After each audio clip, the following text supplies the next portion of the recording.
What's going on, everyone? This is Jetfire back again, and welcome to another Pirate Nation video. So in today's video, we're going to be talking about what would a gym leader look like if he was a pirate. So when you think about a pirate for Pokemon, I know we've had pirates before in one of the movies. It was the Manaphy movie, and you had like an evil pirate. But I'm thinking more in terms of what would like a gym leader look like if it was a pirate. My idea was that it would be obviously some type of water trainer. He would have like this giant pirate ship next to a harbor or this in a city. I would think that there would be two different fields. I would think there would be a field kind of in the grass / beach area, like on the harbor, like next to the ship, and then one on the ship. I would consider him to be like probably one of the last trainers if you were to have him in a region as like the 7th or 8th gym badge. But if it's one thing that I hate about gym leaders in the game is that they specifically stay with one typing. Perfect example of not just having your typing as a trainer is in the Elite Four for Sinnoh. You have Flint, whose team consists of Rapidash, Steelix, Drifblim, Lopunny,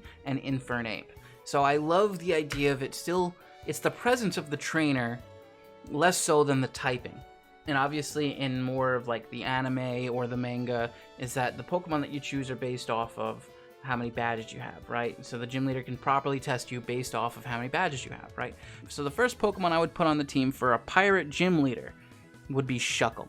I think Shuckle is a perfect rock and bug type Pokemon to kind of put on the team. I think it relates back to pirates perfectly. Obviously it looks like a water Pokemon, but it's not. You would think of it as like a sea snail or something around those lines. And Shuckle's just an absolute tank.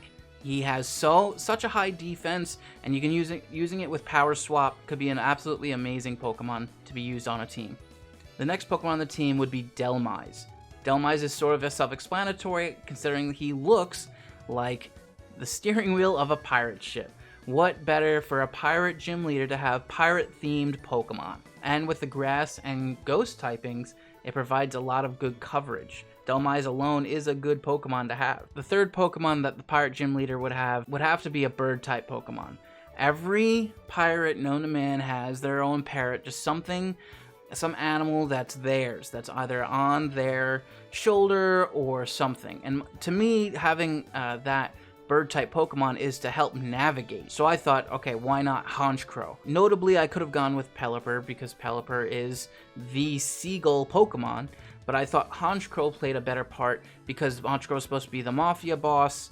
He's supposed to look very cryptic, and that's kind of what the pirate's going to be doing. The next Pokemon would be Lantern. I chose Lantern as the 4th Pokemon for this pirate gym leader's team because pirates love treasure. And Lantern is a perfect water and electric type Pokemon, obviously for coverage, but my idea is that the pirate would go out to sea every once in a while and look for buried treasure. That is his whole shtick.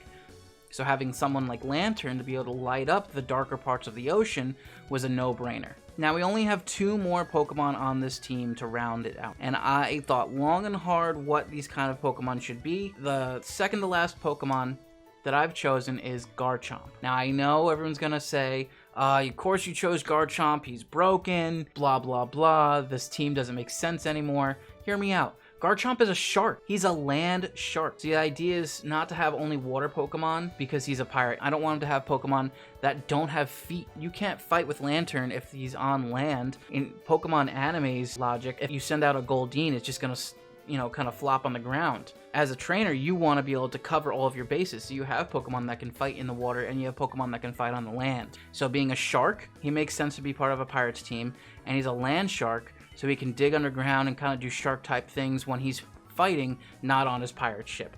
I think that would be really bad if he used the move dig in a pirate ship. I don't think that would work out well. And the last Pokemon that I chose to be part of a pirate's team if he was a gym leader would have to be the treasure Pokemon.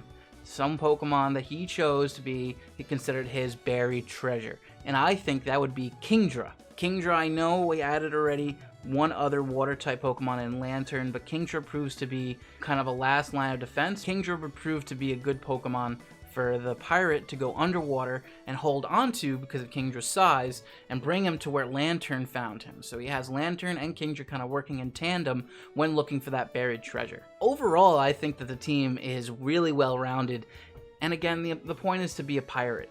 So I wanted to make this as much of a pirate-esque Pokemon team as possible. If you guys like this video, please remember to smash that like button. Comment down below. If you guys had to create a Pokemon team, who would you put? Who would you put on a Pokemon team that a pirate would have? Let me know.